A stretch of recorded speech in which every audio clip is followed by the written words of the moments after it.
နှစ် နော်နှစ်ပင် ဘယ်နှစ်ပင်လဲ နှစ်ပင်အာသုံး သုံးပင်သုံးပင်ပါတပင်ဘယ်လောက်လဲ တပင်50 ဟာပလျာနဲ့ဆို100မဟုတ်ဘူးလားတပင်ထားပါတော့50သုံးပင်ဆို150 နော် ကြာကြည့်အောင်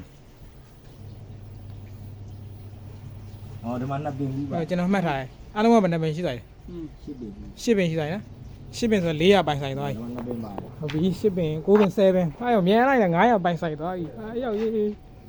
တော့ တရားတော့မိုက်အစီအစီတယ် အေးတော့အသားပတ်တွေလည်းလမ်း နည်းနည်းမို့ပါတယ် ဘယ်နှပင်ရှိသွားရောရီးထားအောင်တော့ကျွန်တော်မရီး မောဒါမို့အေး ကိုတော့ရီးထားအောင်သူကလည်းမပိတ်ငင်းတာတော့ပြီးရင် အဲ့လိုမို့အဲ့လိုစင်ကြီးဟုတ်တယ် မင်းဝဲဟုတ်တယ်ဒီဘက်ချမ်းနှုတ်ကခုနတချမ်းသောင်းကြီးနှုတ်ထားတယ်ဟိုဘက်တချမ်းကြီးပြောင်းနေဒီဘက်တချမ်းနှုတ်လိုက်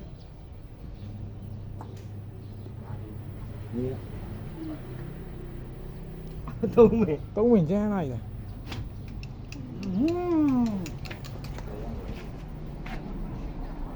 โอ้မိုက်ဒီညံလားမင်းလားနည်း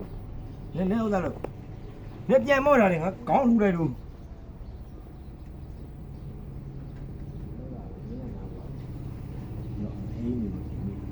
အရှမ်းပြောင်းတော့ပါဗျဟ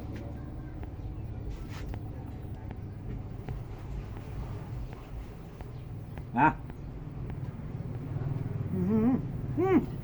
ဘာတို့အသားမပါဘူးစိတ်ကြအာမခံတယ်ညီမတနိုင်ငံလုံးလှည့်ပြီးမင်းမွေးနှုတ်လာတာ ငါတနိုင်ငံလုံးစုပဲ ဒါလည်းလှုပ်စားနေ85နှစ်ရှိပြီ ဟာအသက်တောင်အဲ့လောက် အာငါဘာကြီးရေလှုပ်စားလာ ဆို ဒီစိတ်လှုပ်လာအသားဟောညက်ပြေတာ အမှုရတယ်ကိုက private လုပ်နေမို့အသားတွေပါပြီးစီးပွားရေးလုပ်နေချ မပြောင်းဘူးပြတယ် နေကျွန်တော်ဒီမှာဗီဒီယိုရိုက်ပြီးနေလက်မအားဘူးဘယ်ဘူးနှုတ်မှာပေါ့ဒုက္ခ